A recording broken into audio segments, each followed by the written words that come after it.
से जॉब में है राजस्थान में।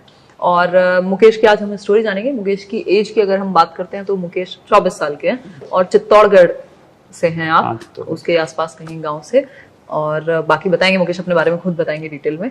और मुकेश कैसा लग रहा है, पहली बात तो टीचर बन के अब आप इतने दिनों से जा भी रहे हैं स्कूल, बिल्कुल ग्राउंड लेवल पे काम भी कर रहे हैं, कैसी फीलिंग आ रही है? सबसे पहले कांग्रेचुलेशंस मेरी तरफ से। और आप आए उसके लिए धन्यवाद, इतनी दूर से आप टाइम निकाल के, एक दिन की छुट्टी होती है उसमें आप आए। Thank you ma'am. टीचर बन के काफ़ी अच्छा लग रहा है, क्योंकि जैसे हम बच्चों से इंटरेक्ट कर रहे हैं, उनसे मिल रहे हैं, उनको समझा रहे हैं, तो यूँ अच्छा लगता है। बाहर इधर उधर जा रहे हैं तो भी लोग यूँ एक रेस्पेक्ट की नज़र से देखते हैं कि हाँ ठीक है, कल तक जो कुछ नहीं थे आज मतलब रेस्पेक्ट देते हैं कि हाँ अच्छा प्रोफेशन है बच्चों का। और इसमें यूँ अपन बच्चों से सीधा जुड़ सकते हैं, उनको गाइडेंस दे सकते हैं कि एक ग्रामीण परिवेश में क्या होता है कि गाइडेंस इंपॉर्टेंट होता है, और गाइडेंस के नाम पे भी अलग अलग, अगर कोई ढंग का गाइडेंस नहीं मिले तो सही रास्ते पे जाने के बजाय गलत रास्ते पे चले जाते हैं। इसमें यूं है कि हम बच्चों को गाइड कर दें, छोटे बच्चे बड़े बच्चे जो अपने सेम एज के हैं वो हम अपन से पूछते हैं तो उनको अपन एक सही रास्ता दिखा दें कि हाँ कि ऐसे ऐसे करना, मतलब खुश। और गाइडेंस बिल्कुल इंपॉर्टेंट है लाइफ में बहुत ज्यादा। और जैसा कि आप बता रहे हैं ग्रामीण परिवेश की अगर हम बात करते हैं तो गाइडेंस की कमी की वजह से बहुत बार चीजें लैक हो जाती हैं, मतलब बहुत कुछ एबिलिटी की कमी नहीं है पर उनको यूं पता नहीं है कि उनको करना क्या है, इसलिए वो आगे नहीं बढ़ पा रहे। तो अभी आपको अच्छा लग रहा है और एक वो गाँव में भी आसपास और फैमिली में भी एक अच्छा माहौल है। आप अगर हम बात करें तो किसान परिवार से, आपके पिताजी किसान हैं और आप और आपकी बहन पढ़ाई कर रहे हैं, अब तो आप फाइनली जॉब में आ गए। तो मुकेश इसमें अच्छा कितने, ऐसी मैं आउट ऑफ क्यूरियोसिटी क्वेश्चन आ गया, कितने लोगों की आबादी है गांव में, कितने लोग हैं? यही कोई 250-300 लोग हो गए बस। 250-300 लोग, अच्छा मतलब छोटा गांव है। छोटा, बिल्कुल छोटा गांव। तो ये कहाँ पर है बताओ एक बार थोड़ा सा। ये चित्तौड़गढ़ और राजसमंद दोनों जिलों के इंटीरियर एक मातृकुंडिया करके प्रसिद्ध स्थान है, उसके पास देवपुरिया करके मेरा गांव है और ये राजसमंद ब्लॉक में आता है। अरे तो ये बहुत अच्छा लगा मुझे सुन करके, मतलब ये अनएक्सपेक्टेड था। 250-300 मैंने थोड़ी ज्यादा आबादी वाले गांव सुने आज तक, अच्छा लगा। और फिर तो सही है, मतलब शांति रहती होगी एकदम। हाँ, बिल्कुल शांति। और अब हम बात करेंगे कैसे रीट लेवल 1 तक आप पहुंचे, फिर वो वहाँ पे 134 नंबर हैं मुकेश की अगर हम बात करें 150 में से जी मैम। और ज्वाइनिंग हो ही चुकी है जैसा कि हमने बात की। तो मुकेश इसमें आप अपने बारे में, जो आपका एजुकेशनल बैकग्राउंड रहा है कि जैसे आपने ग्रेजुएशन की या आपकी एज 24 ईयर्स है अभी, तो उसके बारे में, एजुकेशनल बैकग्राउंड के बारे में आप थोड़ा सा बताइए। जी मैम, मेरी मतलब शुरुआती जो 12वीं तक की जो पढ़ाई थी वो ननियाल से हुई है और वहीं के पास सरकारी स्कूल से हुई है। उसके बाद मैंने बीएससी वहीं के एक प्राइवेट कॉलेज से की है और मेरा जो बीएड बीएससी का दोनों का जो एक बाल विकास करके कोर्स होता है वो लोक उदयपुर राजस्थान से हुआ है। और उसके बाद मैंने तैयारी की और मेरा फर्स्ट अटेम्प्ट था और आज मैं गवर्नमेंट स्कूल में पोस्टेड हूँ और 3-4 महीने हो चुके हैं मेरे। बहुत बढ़िया। तो इसमें बेसिकली आपने बीएससी की, उसके बाद फिर आपने जो आपकी बीएड प्लस एसटीसी का कोर्स था वो किया, जिससे आप लेवल 1 लेवल 2 सबके लिए एलिजिबल हो गए। और ये 2020 में ही खत्म हुआ था, पेपर भी इवन मुझे लग रहा है आपने लास्ट में दिए, बिल्कुल पोस्टपोन हुए कोरोना की वजह से। और 2021 में आपकी ये वैकेंसी आई थी रीट की और 2021 वाला सीटेट भी आपने क्रैक किया, है ना? तो अब जब रीट लेवल 1 की आपने तैयारी की, 5 सब्जेक्ट्स होते हैं, सीडीपी हुआ, हिंदी, इंग्लिश, ईवीएस, मैथ्स, तो ये 30 मार्क्स के आपके 30 नंबर के 5 सब्जेक्ट हैं अगर हम बात करें। तो ये बाल विकास से शुरू करते हैं सबसे पहले। सीडीपी की जैसे आपने तैयारी की, तो वो क्या मतलब कैसे बाल विकास की कैसे 30 नंबर जो थे वो किस तरह से तैयार किए? 27 आई थिंक आपने स्कोर किया, कितना स्कोर किया उसमें? रीट में मेरे 24 थे। 24, हाँ। तो कैसे बाल विकास का यूँ था कि दिसंबर में मैम के चैनल से सीटेट की क्लासें ली थी, तो उससे मतलब एक बैकग्राउंड सेट हो गया था, बेसिक क्लियर हो चुके थे कि हाँ कि ये चीजें पढ़नी है, ये चीजें पढ़नी है। और एक टीचर का काम जो होता है कि एक बालक की रुचि पैदा करता है सब्जेक्ट में, फिर उस सब तो एक टीचर तो पढ़ा नहीं सकता, तो वो मैम की क्लासें देखी और सीटेट का पेपर दिया तो उसका अच्छा स्कोर आया था, मतलब जितना 27 मार्क्स थे आपको सीडीपी में। हाँ 27 थे और सेकंड पेपर में 26 थे, तो एक मतलब अच्छा बेस तैयार हो चुका था। और ये बहुत कम टाइम में तैयारी की थी इन्होंने। सीटेट की अगर हम बात करें, कह रहे थे 100 पेजेस में आपके सारे नोट्स 100 पेजों में पांचों सब्जेक्ट के नोट्स बना दिए और मैम की क्लासों को बार बार देखा, तो मतलब क्योंकि सीटेट का तो यूं है कि अगर आप इनके चैनल से कर लेते हो तो इनफ है। धन्यवाद। इससे ज्यादा मतलब पात्रता के लिए इनफ है, आराम से 90+ स्कोर हो जाता है। आपके 115 के करीब आई थिंक मेरे 115 थे।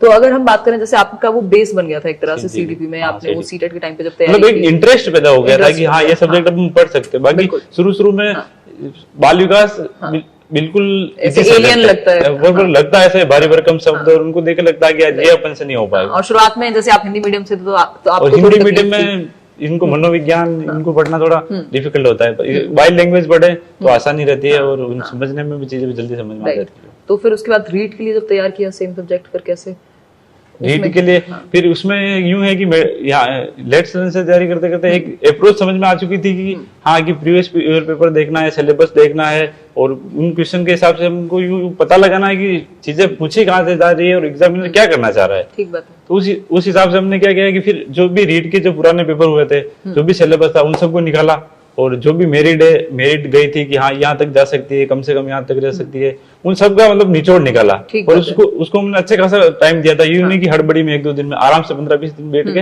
व्यवस्थित स्ट्रेटेजी बनाई कि हाँ ऐसे ऐसे करना है, ठीक है।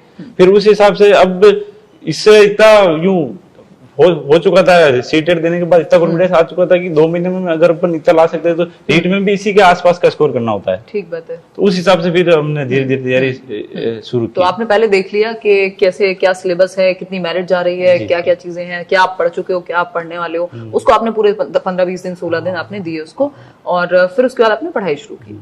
हाँ। इसमें ये होता है कि कोई भी कार्य करने, अगर बिना योजना के अपन कोई भी कार्य कर रहे हैं ना, तो वो कार्य मेरे हिसाब से सफल नहीं हो पाता है। किसी कार्य करने के लिए एक पर्टिकुलरली स्ट्रॉन्ग योजना होनी चाहिए। ठीक बात है। क्योंकि चलने को तो सब चल रहे हैं, लाखों लोग दे रहे हैं ना परीक्षाएं, सब तैयारी कर रहे हैं, पर आपकी एक क्या पढ़ रहे हो और किस तरह से पढ़ रहे हो वो ज्यादा इंपॉर्टेंट होता है। तो आपकी फिर योजना आपने क्या बनाई, मतलब कैसे आपने सोचा और फिर कैसे तैयारी की? मैंने यूं सोचा कि जैसे अब सीडीपी इधर से पढ़ रखी थी, तो वो राजस्थान का जो भी एनालिसिस किया उसमें लग रहा था कि अब थोड़ा वो डीप जाना पड़ेगा। तो वहाँ के जो अच्छी बुकें थी, उन बुकों में से खुद के सेल्फ नोट्स बनाए। ठीक है। और उन नोट्स को बार बार रिवाइज किया। जैसे हफ्ते में 5 दिन रिवाइज कर लिया, और 5 दिन पढ़ा, 1 दिन पूरे का रिवाइज कर लिया, और छठे दिन उसके जो पुराने जो आए हुए क्वेश्चन है ना, उनको निकाला, उन क्वेश्चन को देखा, और उनको चारों को, मतलब एक जैसे ये राइट हो गया तो नहीं, चारों को क्रॉस चेक करके ये हो रहा है तो उसको छोड़ के जो नहीं हो रहा है पूरा प्रॉपर एनालिसिस, उसका विश्लेषण करना है। ऐसा नहीं है कि सिर्फ आंसर तक नहीं पहुंचना, चारों ऑप्शन पे डीप तक जाना है कि ये क्यों नहीं हो रहा है और ये क्यों हो रहा है। इन्होंने क्या किया, टाइम दिया, प्रॉपर बुक्स उठाई जो ठीक लगी, नोट्स बना लिए। कभी किसी दोस्त ने कोर्स लिया हुआ है तो उसका देख लिया, थोड़ा खुद से कोई कोर्स नहीं लिया, सेल्फ स्टडी एकदम। हाँ, तो वो रात को, क्योंकि दिन में ये कह रहे थे कि दिन में अगर किसी दोस्त ने कोर्स लिया हुआ तो दिन में वो पढ़ेगा तो मुझे वेट करना पड़ेगा, रात को अगर किसी टॉपिक में कंफ्यूजन है या कुछ है तो। बिल्कुल। और इसमें यूं है कि तैयारी में अपने को मशीन नहीं बनना है, दूसरों के टाइम टेबल को। आजकल यूं है कि ये बता देता है कितने बजे उठो, ये पढ़ो। अब अपना जो शरीर है, अपना नेचर है, उस हिसाब से कंपेटेबल है कि हाँ 4 बजे उठ के पढ़ सकते हो, 4 बजे पढ़ो। किस दिन नहीं पढ़ा है तो उसको यूं मेंटली बोझ की तरह नहीं लेना है। तो और इस तैयारी में आपने फोन की जो बात की कि फोन में पहले शुरुआत में जब आपने स्ट्रेटजी बनाई और पढ़ने गए तो आपका टाइम वेस्ट हो रहा था बहुत ज्यादा। फोन मतलब एक एडिक्शन की तरह है, अगर आप इसको सही यूज करो तो इसके काफी ज्यादा फायदे हैं। और फोन का यूं है कि इसका मिस यूज नहीं करना है और उसका सही दिशा में जाके यूज करे तो ये काफी ज्यादा फायदे। वो एनालॉजी बताओ आप, जो मुझे आपने बताई कि मैं फोन को कैसे देखता था इसलिए यूज नहीं करता था। मैं बता देती हूँ, आप बता दो। हाँ, तो मुकेश अभी थोड़ा सा शर्मा रहे हैं, बट मुकेश ने मुझे बताया कि मैंने फोन को ऐसे लिया था जैसे घर में पिताजी होते हैं ना, तो उनसे कम ही इंटरेक्ट करते हैं, जनरली इंडियन माहौल में ऐसा ही होता है, और लड़कों के केस में तो और ज्यादा, जो एक परसेप्शन है। तो वो जब काम होता है तो तभी जाना उनके पास पड़ता है, या तभी आप बात करते हो, उतनी बात करते हो जितनी देर काम होता है या जो भी जरूरी होता है। जब जरूरत पड़ती है तभी आप जाते हो पिताजी के पास अपने। तो वो फादर की तरह उन्होंने फादर फिगर बना लिया उस फोन को, और उसको साइड में रख दिया कि भैया जब बहुत ज्यादा जरूरत पड़ेगी या काम होगा तभी उसको यूज करूंगा, अदरवाइज तो साइड में रखूंगा। तो कितना टाइम फिर तो कितना टाइम यूज कर पाते हो आप फोन? बहुत कम। पर डे पूरे दिन पढ़ लिया कि हाँ ये चीजें समझ में नहीं आ रही, तो उस टाइम गए फोन के पास, घंटे 2 घंटे देख लिया और वापस रख दिया। और इस टाइम में मैंने तो मतलब सोशल मीडिया को भी एक तरह से हटा ही दिया था बिल्कुल। मतलब यूट्यूब के अलावा जैसे भी कुछ पर्टिकुलर ऐप के अलावा, उनके अलावा कुछ नहीं था। ठीक बात है। क्योंकि तैयारी करने में ये होता है कि जितना तैयारी करने में फोकस करने से ज्यादा कि जो चीजें आपको डाइवर्ट करी उनको हटाना होता है। अगर उनको अपन पहले हटा देते हैं तो फिर हमारे पास एक ही काम होता है कि अपन को पढ़ना ही है। जो डाइवर्जन उनको हटा दे तो फिर आसान रहता है थोड़ा। ठीक है। तो अभी जैसे आपने बताया, अगर हम 5 सब्जेक्ट की बात करें इन जनरल, तो क्या आपकी अप्रोच रही, अगर आप इसको जनरलाइज्ड वे में बताना चाहें कि वही जो आपको इंटरनेट से देखना था वो आपने इंटरनेट से देखा, जो आपने अपनी स्ट्रेटजी बनाई थी, जिन किताबों से नोट्स बनाने थे वो नोट्स बना लिए, प्रीवियस ईयर देखने थे वो कर लिए, कोई मॉडल टेस्ट कहीं से मिला तो वो कर लिया। ये आपकी अपनी पर्सनल स्ट्रेटेजी रही है जिस तरह से आपने पूरे 5 ही सब्जेक्ट यूज किए हैं। बट जैसे संस्कृत में आपको दिक्कत हो रही थी, मतलब जो सबसे ज्यादा आपने पहले मॉक लगाया या फिर प्रीवियस ईयर सॉल्व किया तो आपने देखा 4 नंबर आ रहे हैं 30 में से। तो वो आपने कैसे उसको टैकल किया, वो आप मुझे थोड़ा सा बताओ। तो इसमें ये होता है कि जैसे हमारा कोई सब्जेक्ट वीक है तो हम उससे भागते हैं, तो हमें उससे भागना नहीं है और उसको अपन स्ट्रॉन्ग कर लेंगे तो अपन को एक कॉन्फिडेंस बिल्ड हो जाएगा कि हाँ ये चीजें अपन को आ रही है। तो संस्कृत में मैंने जैसे शुरुआत में मॉक दिया तो 4 नंबर आ रहे, 5 नंबर आ रहे, 6 नंबर आ रहे, तो मैंने कहा कि अब 5 सब्जेक्ट का है और अगर एक सब्जेक्ट को भी अपन स्किप कर सकते हैं तो फिर हम दौड़ से बाहर हो रहे हैं, हम किसी को छोड़ तो सकते नहीं। मैंने कहा कि जो सबसे कमजोर है उसको सबसे ज्यादा स्ट्रॉन्ग बनाया जाए, ठीक है ना। तो फिर उसके बार बार प्रैक्टिस की, चीजों को बार बार पढ़ा कि क्यों नहीं हो रहा है, अपन कर सकते हैं ना। तो उनको बार बार पढ़ा और उन्हीं चीजों को बार बार रिवीजन किया, उनकी क्वेश्चन देखे कि क्या इसमें ये क्या पूछना चाह रहा है, फिर उन क्वेश्चनों का एनालिसिस किया कि इस टॉपिक से ऐसा क्वेश्चन बन सकता है, ऐसे क्वेश्चन बन सकता है। और धीरे धीरे मतलब प्रैक्टिस करते थे, चीजें इतनी आसान हो चुकी थी कि अब खुद से आइडिया लग रहा था कि इस टॉपिक में अगर कोई क्वेश्चन बनाएगा तो इस टाइप से क्वेश्चन बनाएगा। मतलब तो फिर कितने मार्क्स आए उसमें संस्कृत में? मेरे 30 आउट ऑफ 29 थे उसमें। सोचो, मतलब वो सब्जेक्ट इसमें 30 में से 4 नंबर आ रहे थे, 4 या 5 नंबर आ रहे थे, वो मेरा सबसे ज्यादा मतलब स्कोरिंग सब्जेक्ट रहा है। तो ये अपने आप में मतलब जैसे संस्कृत में आपने बताया 29 नंबर थे, या बाल विकास की अगर हम बात करें तो आप बता रहे थे 24 नंबर थे। हिंदी और इंग्लिश में? हिंदी और इंग्लिश में एक में 26 थे, एक में 27 थे। और आपका ईवीएस में 27 थे और मैथ्स में 28 थे। हाँ, तो आपकी तैयारी बहुत अच्छी रही क्योंकि इस बार अगर हम देखें तो पेडागोजी के क्वेश्चंस कम रहे हिंदी और इंग्लिश में, फिर भी आप उस स्कोर तक पहुंच पाए क्योंकि आपने जो भी पढ़ा अच्छे से पढ़ा होगा, आई एम श्योर। तो ये अगर हम कहें कि डिफिकल्टी, आपको क्या लगता है कि 2-3 बातें अगर बतानी हो कि तैयारी जिन लोग को आगे करनी है उनको किन चीजों का ध्यान रखना चाहिए? कंपटीशन एग्जाम की तैयारी करने में ये होता है मैम कि एक लाइन है वो बताना चाहूंगा कि रुकने में समस्या नहीं है, रुके रहने में समस्या है। कंपटीशन एग्जाम क्या है, निरंतरता मांगता है कि आपने 5 दिन पढ़ लिया, 10 घंटे पढ़ लिया, वो नहीं, उससे काम नहीं चलेगा। आप लगातार पढ़िए, 5 घंटे पढ़ रहे, 7 घंटे पढ़ रहे, और जो चीजें आपको डाइवर्ट कर रही है उनसे दूर रहिए और आप कुछ समय के लिए थोड़ा समय खुद को दीजिए, सब्र रखिए और मेहनत करिए और फिर समय बताएगा कि आपकी क्या एबिलिटी है। तो वो जो परसिस्टेंट रहना है या वो जो कंसिस्टेंसी है वो लूज नहीं करनी है, हो भी जाए तो रुक नहीं जाना वहां, मतलब वो लूज नहीं करनी, राइट। कि मतलब रुके रहने में समस्या है, रुकने में समस्या नहीं है, ठीक है। एक दिन टाइम टेबल डिस्टर्ब हो गया, दोबारा से शुरू कर लो, क्या दिक्कत है। तो वो और यूं है कि जीवन कभी कभी अवसर देता है, जैसे कोरोना हो गया तो अब जैसे कोई आपदा आ गई है तो उसे नेगेटिव फील नहीं करना है, उसको पॉजिटिव में लेना है और आपदाओं को अवसर में बदलना है, ठीक है। और कभी कभी जीवन में एक स्टेप होता है कि खुद के प्रति कोई अगर एक हार्ड डिसीजन ले लिया तो वो आपका जीवन ही बदल देता है, ठीक है। क्योंकि पिछला जो कोरोना था उन्होंने उसमें क्या किया, हमने स्किप करके घर पे आ गए तो फिर घर पे पढ़ाई नहीं हो पाई। इस बार क्या वही रहना है और वही पढ़ना है, तो वो जो 3-4 महीने थे ना उसमें उसको पूरा यूज किया। क्योंकि जो सेकंड आपकी वेव थी उस टाइम पे आपने खूब अच्छे से पढ़ाई की और वो यूटिलाइज किया। उससे पहले क्या था, मैं बता दूं कि मुकेश उदयपुर के आसपास कहीं पर ये अपनी जो बीएड थी, टीचिंग ट्रेनिंग थी, वो कंप्लीट कर रहे थे और उस दौरान फिर वापस घर आ गए थे जब आप तैयारी, क्योंकि कोरोना था तो चीजें बंद थी।